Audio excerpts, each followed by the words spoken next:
night, a fatal shooting in Brockville. Anything that happened is a real anomaly. It's upsetting, of course, because we don't like to see anybody hurt. The SIU now involved. They say it was an OPP officer who shot and killed a 28-year-old man during a police operation. A priest shortage in the Pontiac. The efforts involved in keeping these places open, and in some cases the very small congregations that have been struggling to do so. Sunday Mass will disappear at 10 West Quebec churches come September. And before you get this spectacular view of the sky, when the show starts, this is full of pieces. the team on the water is getting set. We're behind the scenes on the river and on the barge with the launch crew for Les Grands Feux.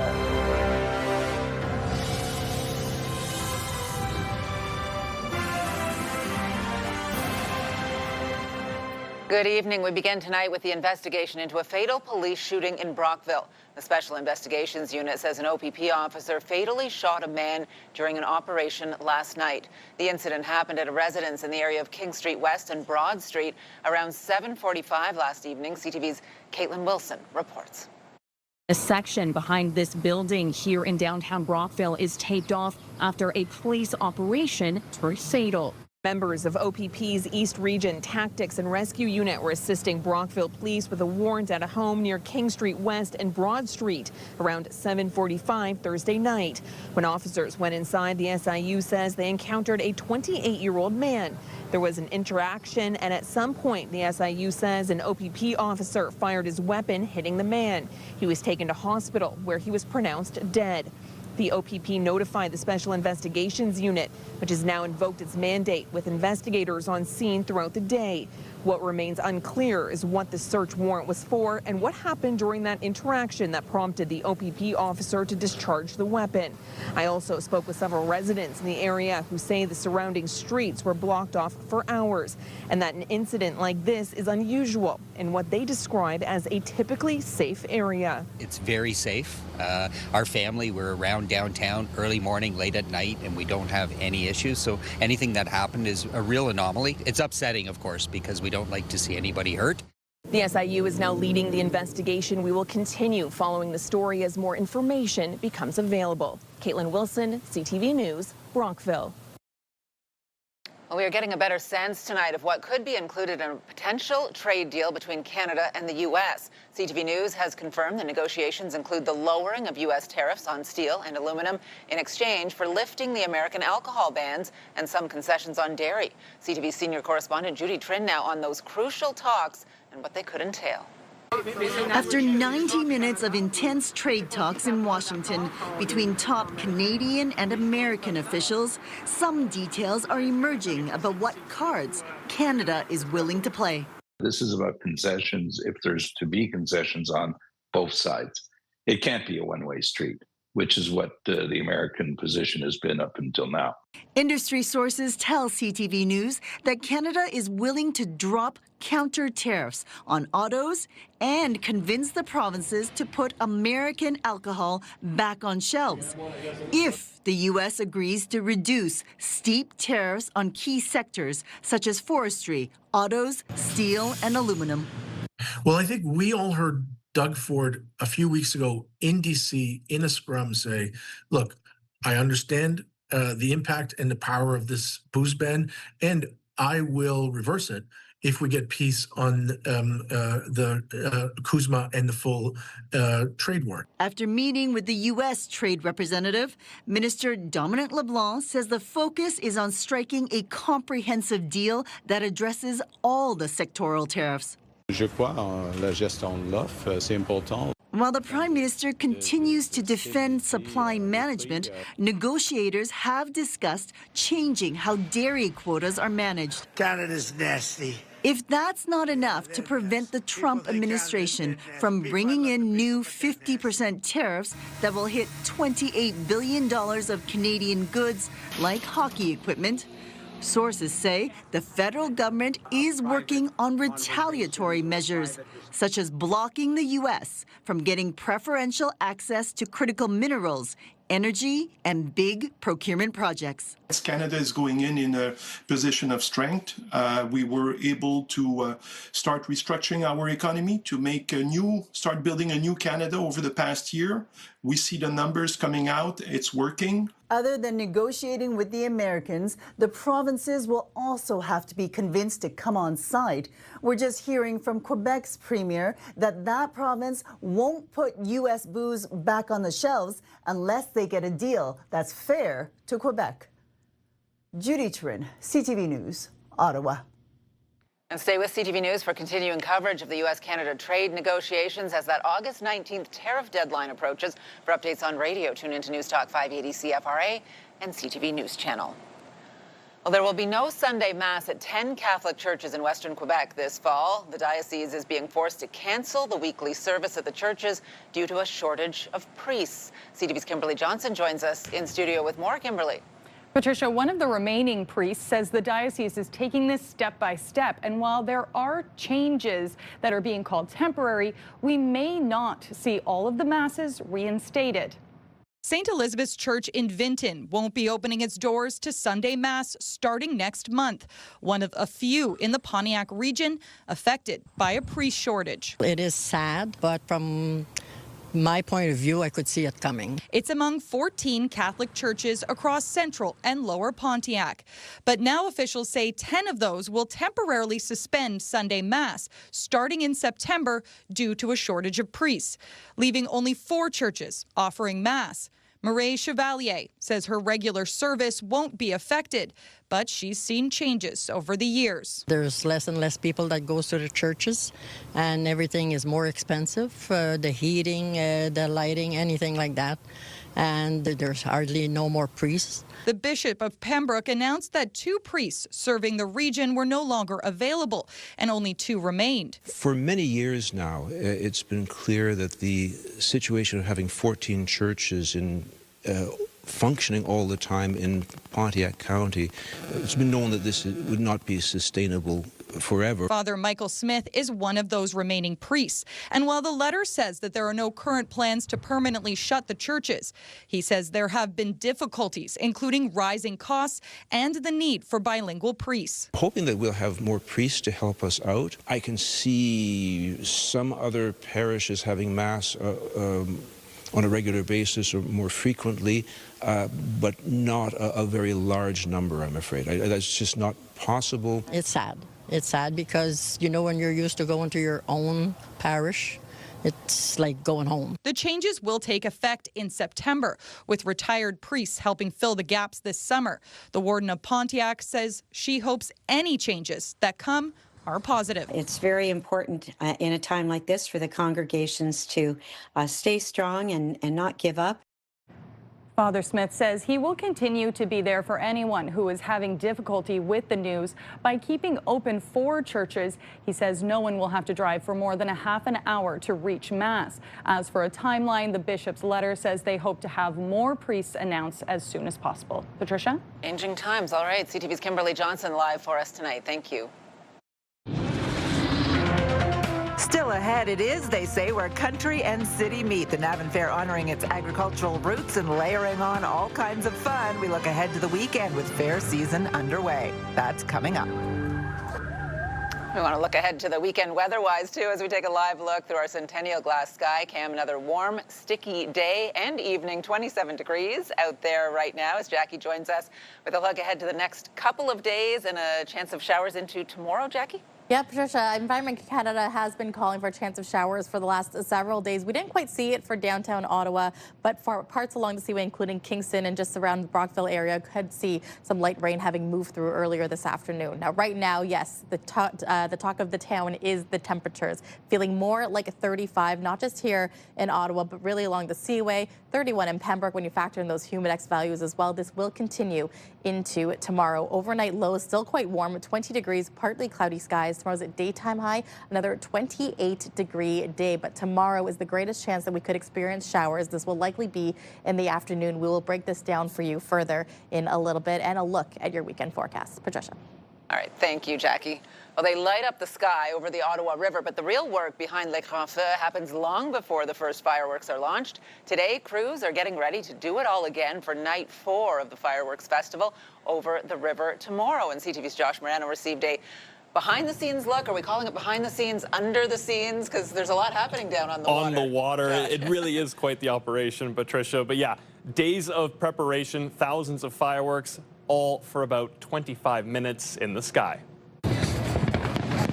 This is what thousands come to see, but this is what it takes to make it happen. When the show starts, this is full of pieces. On the Ottawa River, the stage for Les Grands Feux is set. You're seeing the behind the scene of the magic.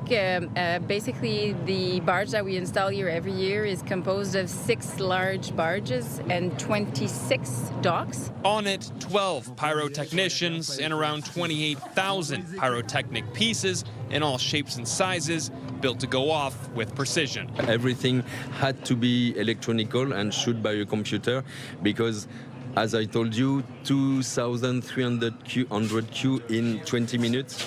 It's kind of impossible to shoot manually. On Saturday, it's Brazil's turn, with its team now loading the barge and putting the final pieces in place for its show emotion in every moment. We usually learn new tricks also because each country got its own tradition, its own knowledge about fireworks, so you can learn small tricks. And for the grand finale next week, Royal Pyrotechnique, a Quebec-based pyro crew, will bring back their show that just won the prestigious Gold Jupiter, the top prize at Montreal's International Fireworks Competition. This year, they're going to be doing a show called We All Have a Hero, and that show won best pyrotechnic performance at La Ronde, so Les Internationaux, l'Auto-Québec, which is the largest competition in the world. And what that award-winning team has up its sleeve for the crowd in Ottawa-Gatineau, well, they're not giving everything away just yet. That's going to be a huge one, with a big surprise in the middle, so I will let you discover the surprise. So a few shows still to look forward to. Again, Brazil will showcase their performance this Saturday. Then China will get its chance to light up the sky for the grand finale on August 15th. Patricia. It all looks very cool, but not the most relaxing boat ride, Not a fun environment to be in, but really cool nonetheless. Don't touch anything. No. CTV's Josh Marano live for us tonight. Thank you. Well, Spark Street will turn into a stage this weekend as buskers entertain crowds in downtown Ottawa. The Ottawa International Busker Festival kicked off today. It's 3 days of fire, flight, comedy, and chaos featuring buskers from around the world. Admission is free, but tipping highly encouraged. You can scan the QR code on the bottom of your screen to link to us online or visit ctvnewsottawa.ca. We have more details on everything that's happening in Ottawa this weekend, including night 4 of Les Grands Feux and Busker Fest. You can download the CTV News app right now. Just scan the QR code on your screen using your smartphone.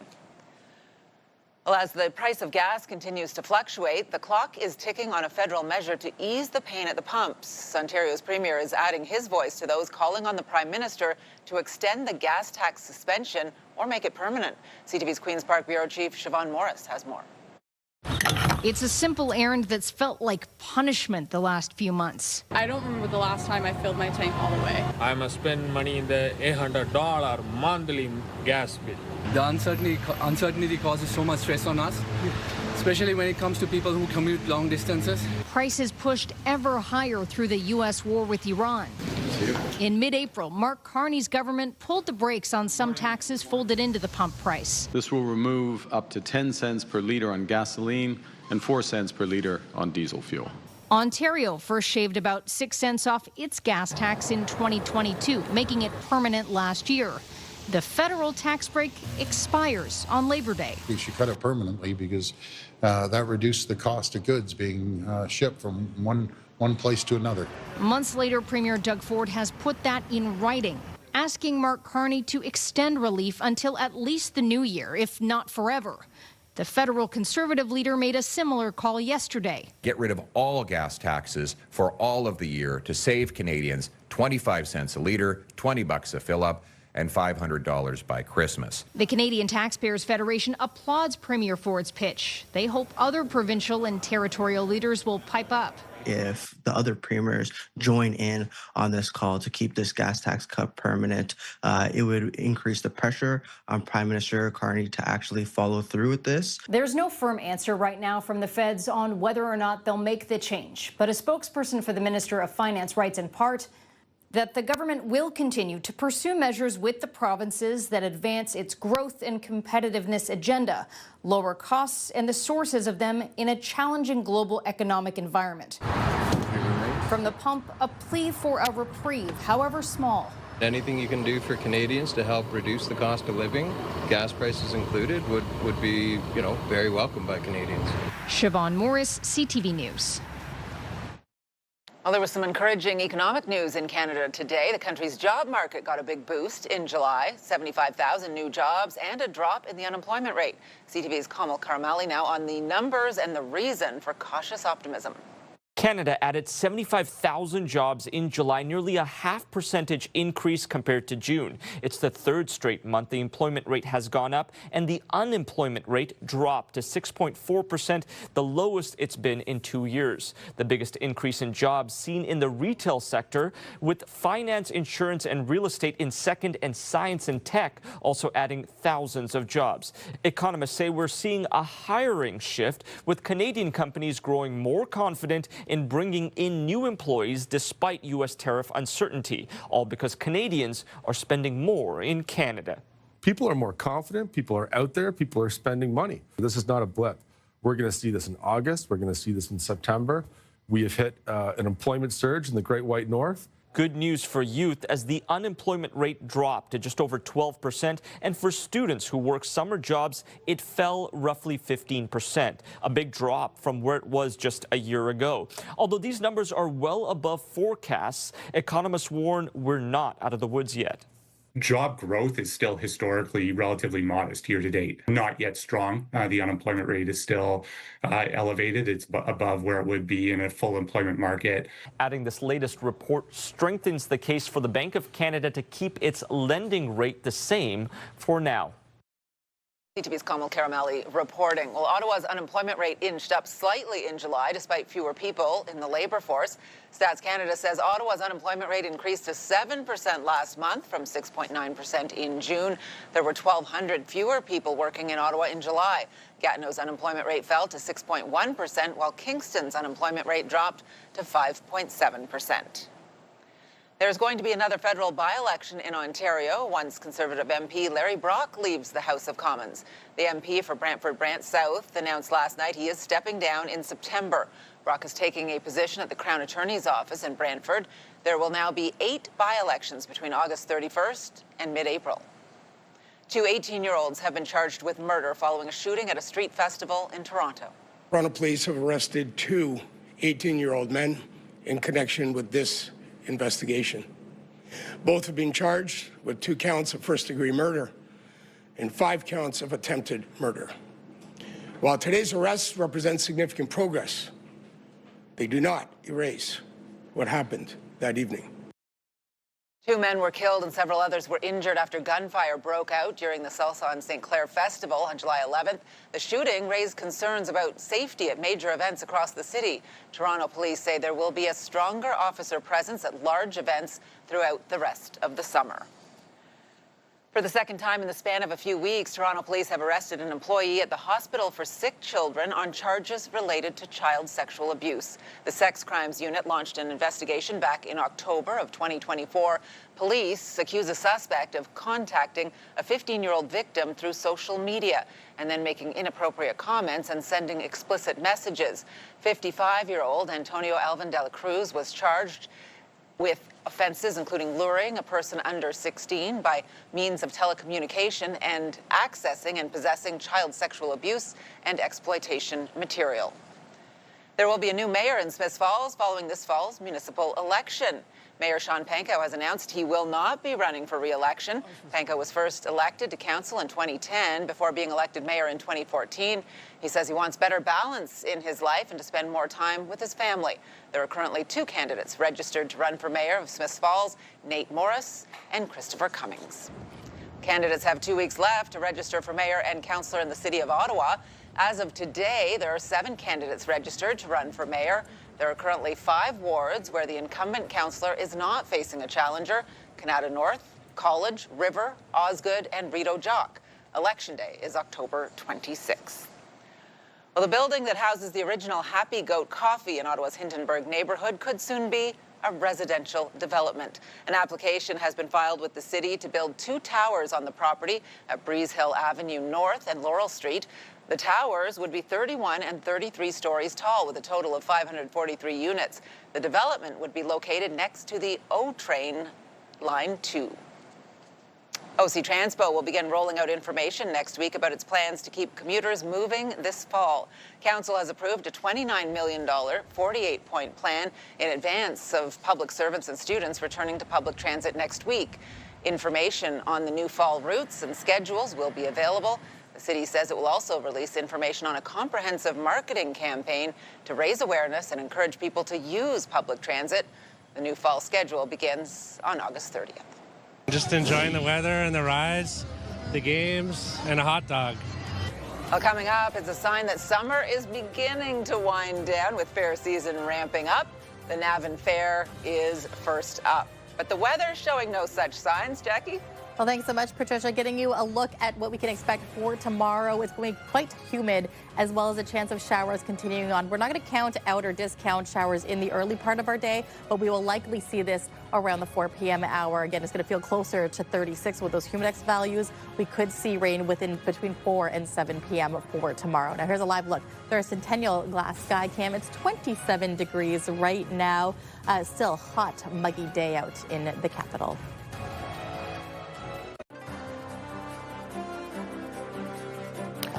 Well, this may surprise you, but on the Friday, after a short work week, things are moving quite well out there. I don't think a whole lot of people were in at work today.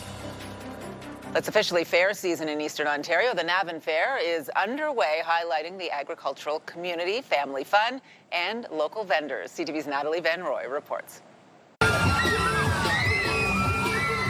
The Midway is open. There's a lineup for ice cream. And the animals are getting ready for their big debut at the Navan Fair. Just enjoying the weather and the rides, the games, and a hot dog. This is my first time here. I think this is her second. People traveling from all over Eastern Ontario to take part in the cattle shows and competitions. Jess Young smiling with her medal and 6-month-old calf winner. I won Grand Champion calf. I had the best calf here exhibited at Navan Fair. It was pretty fierce. We had a lot of good calves out today. A proud moment to savor after months of training. The Navan Fair runs until August 9th with a theme of where country and city meet. Organizers say there's a full itinerary all weekend. And we're really looking forward to welcoming some of our urban and suburban neighbors who haven't really had an opportunity to come out before and to come kind of learn where your food comes from and take in everything that the fair has to offer. There's an animal petting farm where this family is enjoying the atmosphere. We definitely always like to prioritize the animals, and then we love to come for the midway rides, the food. There's so many choices for the food. And the demolition derbies tonight as well. The animals, to feed them. I like doing the rides, and I like doing the animals, feeding them. The rides are very fun here. Friday night will bring the demolition derby and live music. I'm looking forward to the shows tonight with Signal Hill. And opening up for Signal Hill tonight is the Derringers with D.W. James. The Midway is just getting started, with plenty of fun still ahead all weekend. Natalie Van Roy, CTV News. And if you are heading to the Navan Fair, one of the other events happening in Ottawa this weekend, you may want to take an umbrella. It was a good day to cool off in the Ottawa River at Westboro Beach. The hot and humid conditions will continue into the weekend, but there is a risk of rain as well. As we bring Jackie back in here, and we've been talking about risk of rain, and we've pretty much gotten away without seeing much of it right here in Ottawa. That's true, and I don't want to jinx us. Right. I did see the satellite radar for this evening. There is a chance that we could see some light rain moving through around 8, 9 o'clock, but fingers crossed that we miss it here, at least for downtown Ottawa. It is a beautiful night with those humidex levels feeling quite warm on this summer evening. Today's temperature right now at 27. We saw a daytime high of 29, but with those values of feeling closer to 36. Now here's a closer look at what we can expect for the rest of the evening. So closer to around 9 p.m. We are looking at mainly partly cloudy skies, I should say, but there is still a slight chance we could see some pop-up showers move through. It shouldn't last very long. 7 a.m., lots more clouds moving through. It should clear. We might get a little bit of sunshine by the 11 o'clock hour. It's not until the afternoon, though, that we are tracking this weather system that's going to pop up around the valley. It may even reach the Ottawa area. Keeps moving and changing in the next couple of hours, so we're keeping a close eye on this. We should be clear for the fireworks for tomorrow evening. Now, a closer look at what we can expect for tonight's lows across the region. About 19 at 20 degrees, fairly warm for those overnights. Tomorrow's daytime highs will be another warm weather day, very much like we saw today. 28, 29 degrees, humidex values feeling closer to 36. So you might want to hang on to your umbrella for the afternoon tomorrow. Now, right now, across the country, things are really heating up in Atlantic Canada. 28 degrees really for Charlottetown, Fredericton and Halifax. It's 14 in St. John's. Meanwhile, here in Quebec as well as Ontario, temperatures hovering around at 25, 27 degrees. There is the cool down, though, for the prairies. 18 in Yellowknife, 21 in Saskatoon and Edmonton. Vancouver sitting at 22 degrees. Lots of sunshine there as well. Not quite the same for us here. Again, closer look at 6 p.m. for Saturday into our Sunday. We may be getting a little bit of break from that precipitation. Looks like we're going to have some sunshine in our Sunday morning, but in the afternoon, there is a slight chance we could see some light isolated showers moving through Sunday afternoon. But for the most part, it's about a 30% chance that we could see it on Sunday. Now, here's the 7-day forecast brought to you by Davidson Hearing Aid Centers, celebrating over 80 years in family business. So with the greatest chance for rain will be on our Saturday in the afternoon. There could be a chance of risk of thunderstorms moving in as well. Where it will land, still yet to be determined. 29, the anticipated daytime high. Another warm overnight low into Sunday, 19 degrees. Sunday, I should say, 28 degrees, the anticipated daytime high. These warm evenings have such a unique feel. We were talking in that piece about the Navan Fair about the lineup for ice cream. We were out at Mary Dairy last night, right before it closed at 9 o'clock. Like 100 people lined up, desperate for their ice cream to cool off on a hot, humid night. Yeah. And it's going to continue, so I imagine Mary Dairy and many ice cream shops will be quite long lines for this weekend. No doubt. Thank you, Jackie.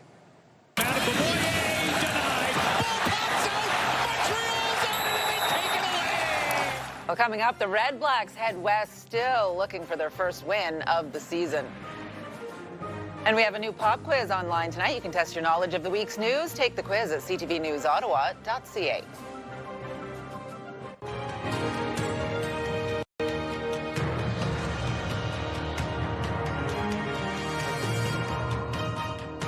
Well, there's some good news tonight, finally, in British Columbia for thousands of people who have been chased from their homes by wildfires. Crews battling the fire that destroyed more than 200 houses are making progress, and experts point to an unlikely ally, the smoke that is overwhelming nearby communities. CTV's BC Bureau Chief Andrew Johnson reports.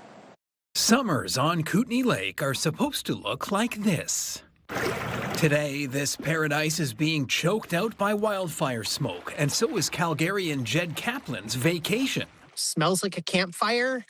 Right now, it's just hard to see. The sun is kind of dim. The smoke from more than 100 fires in BC and others in Washington state has raised the health risk to the highest level in the southeastern part of the province, with children and the elderly advised to avoid much activity outside. It's definitely affected my hiking, so I'm just doing a short walk today, and yeah, not great. Kaplan is also a climate scientist and says even though Canadians are now being exposed to summer wildfire smoke more often, there is a lack of research on how much damage is being done. We don't really have a very clear idea of what long-term exposure to wildfire smoke is going to do for a lot of the population. In the short term, the smoke presents one upside. It's helping to calm down fire behavior in the Bradley Creek complex of fires that have destroyed more than 200 homes near Vernon, where thousands of people remain evacuated. The smoke coverage is, really reducing the ability for these fires to pick up any steam and really start going. The wildfire service says lightning is also less of a concern than expected going into the weekend, and conversations are underway on when some of the people stuck in limbo could return to their homes. We are assessing areas where, from a wildfire perspective, it may be safe to allow residents back into the area and downgrade orders to alerts and potentially rescind alerts altogether. That conversation also includes making sure communities are safe. That can involve clearing debris, restoring power, and access to clean water before giving the all clear. The wildfire service knows it's a big ask, but people will need to continue to be patient. Andrew Johnson, CTV News, Vancouver.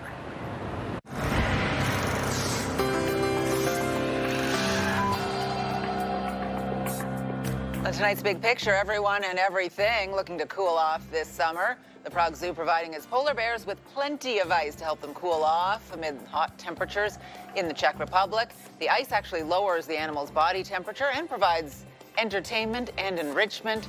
The bears search for frozen treats inside the ice and rolled around quite a bit in that cool water.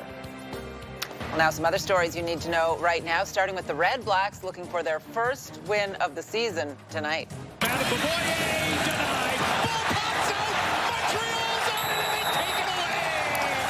Good crowd last week, but the Red Blacks still couldn't get it done, coming off a 34-13 loss to the Montreal Alouettes at home on Friday night. Ottawa, the only winless team in the CFL this season.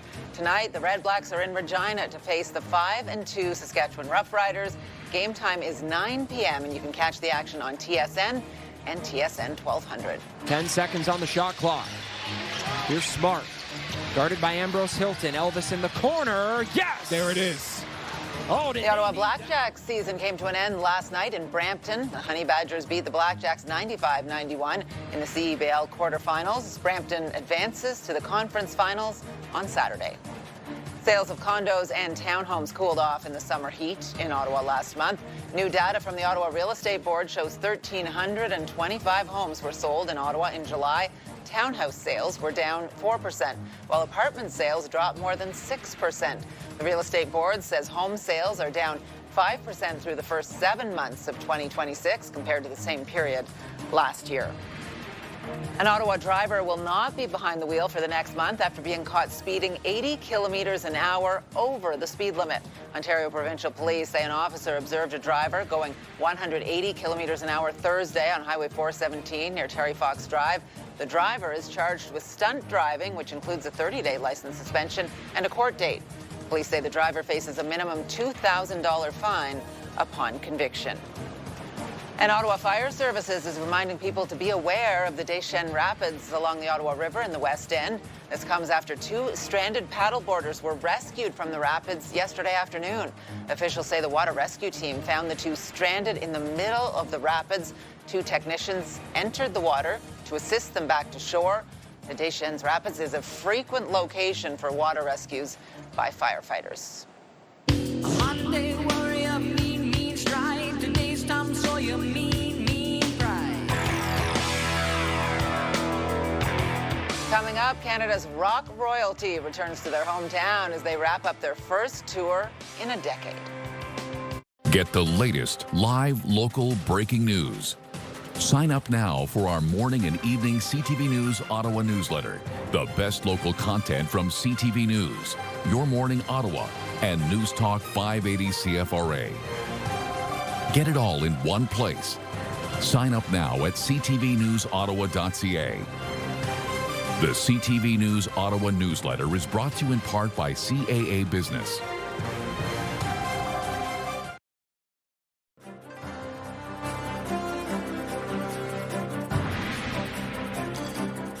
Well, Canadian rock royalty Rush are descending on their hometown of Toronto, thrilling fans across generations. Tonight's show is the first of 4 in the city and the final stop on their first tour in over a decade. CTV senior correspondent Adrian Gabriel now on the living legends of rock and roll. And the men who hold high places must be the ones who start. For decades, Rush has held a spot close to the heart of Canadian rock and roll dreamers. A Monday warrior, mean stride. Today's Tom Sawyer, mean pride. Their soundtrack, a constant in the lives of music lovers across the country and the world.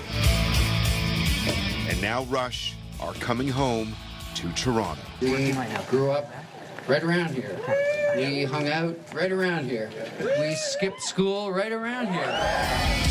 Their return to the stage, titled the 50-something Tour, marks the first time they've toured under the Rush banner since 2015. Following the death of legendary drummer Neil Peart, who died following a private battle with brain cancer in 2020. German drummer Annika Nielis is now tasked with keeping Peart's precise, relentless rhythm alive. Tonight marks Rush's return to the stage in Canada with 4 sold-out shows at Toronto's Scotiabank Arena. We're here at a downtown bar that's hosting Rush Con. There's photo booths, there's cardboard cutouts, people are getting dressed up.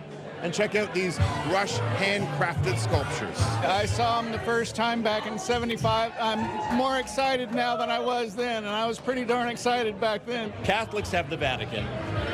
Muslims have Mecca. Rush fans have Toronto. So being able to be here to see Rush, my favorite band, in their hometown, it's beyond words. The triumphant return will see the band make their way to Montreal in September, followed by stops in Edmonton and Vancouver this December. From a key to the city to Toronto's Walk of Fame, to cementing their star on Hollywood Boulevard, to music's highest hall in Cleveland. The officers of the Order of Canada are now returning to their place as the country's rock and roll sergeants in arms. Now bonded in grief, the progressive rockers march on, returning to their roots, their country, their music, reclaiming their spot center stage. Rush plays on. Adrian Gobriel, CTV News, Toronto. Well, coming up, the Canadian economy heated up in July. A look at the business headlines just ahead. You're watching CTV News with Patricia Boal.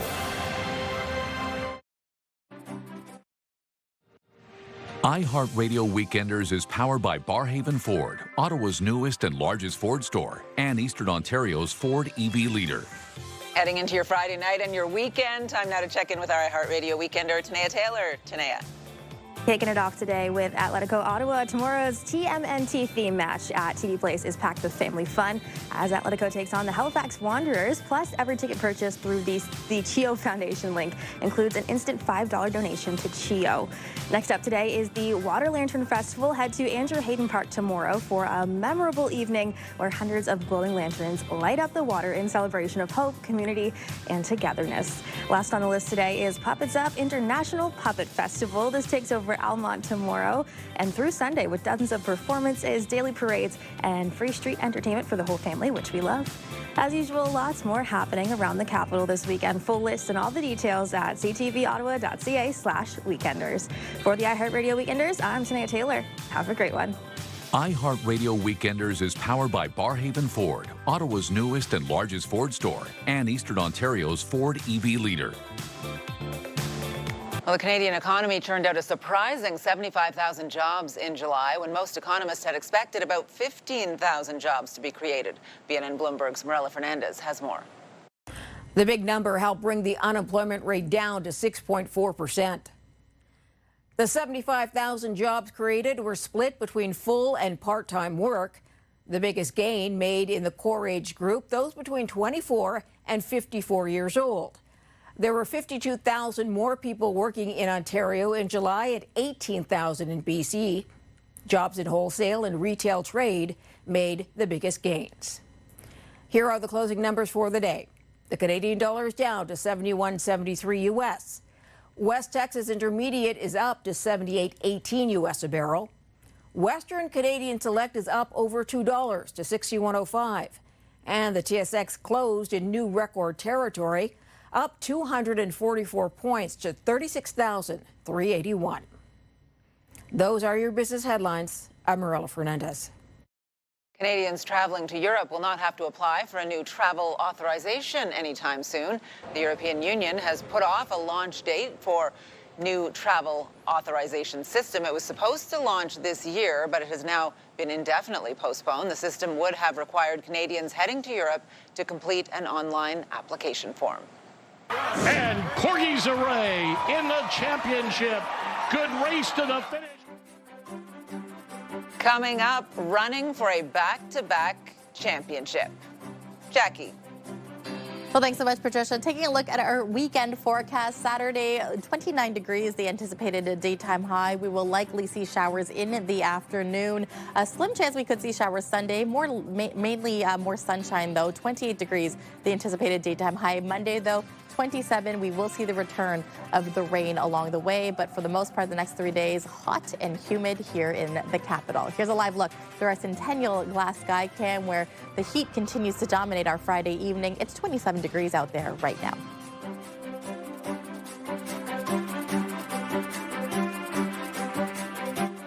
You're watching CTV News with Patricia Boal.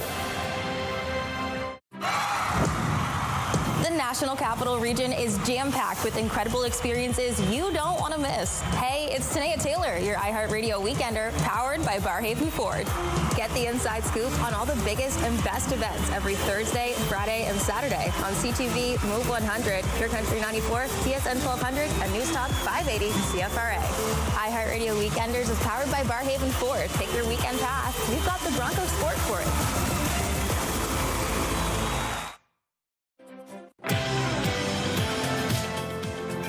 Monday on Your Morning Ottawa, we'll tell you why autumn is one of those most spectacular times to visit Quebec City. Tune in on CTV or stream us live on Crave at 6 a.m. Hairstyles, courtesy of Salon Fiorella. Here's what's on CTV on your Friday night. E-Talk, The Big Bang Theory, Spring Break Murders, crime scene investigators, and the rebuild inside the Montreal Canadiens. And here's a recap of the top stories we are following right now. Anything that happened is a real anomaly. It's upsetting, of course, because we don't like to see anybody hurt. Ontario's Special Investigations Unit has invoked its mandate after a police officer shot and killed a man in Brockville last night. I can see some other parishes having mass on a regular basis or more frequently, but not a very large number, I'm afraid. Sunday masses will be canceled at 10 Catholic churches in Western Quebec in September. That's due to a shortage of priests. There are only 2 priests to cover 14 parishes across that area. When the show starts, this is full of pieces. And preparations are underway for night 4 of Les Grands Feux du Casino Lac Limi. CTV News was invited to watch preparations for tomorrow night's fireworks display over the Ottawa River. And it will be a good one again, I am sure. I mean, my fingers are crossed that there will be no rain for this. There is rain in the afternoon for Saturday, but by the time 9 o'clock rolls around, we may not see that, but I was wrong opening night, so we'll see. Wake-up weather for tomorrow, 21 degrees, feeling like 28. We could see a little bit of sunshine moving through, but it's going to get much cloudier by the time the afternoon rolls around. 70% chance of showers, 29 the anticipated daytime high. Meanwhile, Sunday, we could see a chance of showers lingering perhaps in the afternoon, so we'll see a little bit more sun on Sunday morning. 28 the anticipated daytime high. You can see for the rest of the week, we're averaging temperatures between 26 to 27 degrees, but by Thursday, things are going to start to cool down closer to 20 degrees. Patricia, Seth. It was still a really good time in the rain opening night. Did I mention there was wine? That might have been part of it, but it was still fun. Hopefully they're okay for tomorrow. We want to check in and see what our team is working on for tonight. Stefan Keys will be back at 11:30. Thank you, Patricia. Tonight we'll have a consumer alert with information every driver should have in their back pocket if they don't already. As several of us know or feel firsthand, many new vehicle prices are at record highs and car loans can take up a big part of the family budget. If you're having trouble making payments, you're not alone, but these are things you can do, or there are things you can do so you don't fall behind. In this affordability crisis, we want to make sure you're not asleep at the wheel when it comes to help and options that are available. So full details tonight at 11:30, and we hope you'll join us. Patricia. See what you did there? Yeah, thank you. Thank you, Steph. I try. And finally for us tonight, Gigi is rushing into the weekend as the back-to-back Corgi Racing Champion. And Corgi's Array in the championship. Good race to the finish. We have 3 of them going right to the line from between dogs. It looked like Gigi may have got the job. How are they so fast on those little short legs? Gustav, the girl dog, I guess that's what Gigi stands for, won the 2026 Corgi Racing Championship on ESPN 8, The Ocho, yesterday. Gigi was declared the winner in a photo finish at Emerald Downs. ESPN is celebrating its 10th anniversary of ESPN 8, the Ocho, which was made famous, Jackie tells me, in the movie Dodgeball with 75 hours of sports you would not see on TV. Like that. Oh my goodness. But now you do see it. But they're really gutting it. I wonder what's motivating them. Is there food at the end of the... Are they food made? Is that a food motivated breed? For this? That's my question. I don't know. I've been asking myself that question about a lot of different things. How do you make yourself get out and train? We're closing out with some of the spectacular fireworks you've had a chance to see. 3 nights of Les Grands Feux now, and there's 3 more still ahead. Definitely worthwhile, whether you're on site or you find a great spot downtown to check them out. I think the Titans might be offering fireworks too. Pure Country night after the game. Is that tonight? I believe so, yes. Good scoop there. You're welcome. People like to know about the fireworks before they happen, so there you go. What a weekend. Fireworks everywhere, every night. Have a great weekend. We'll see you back here Monday.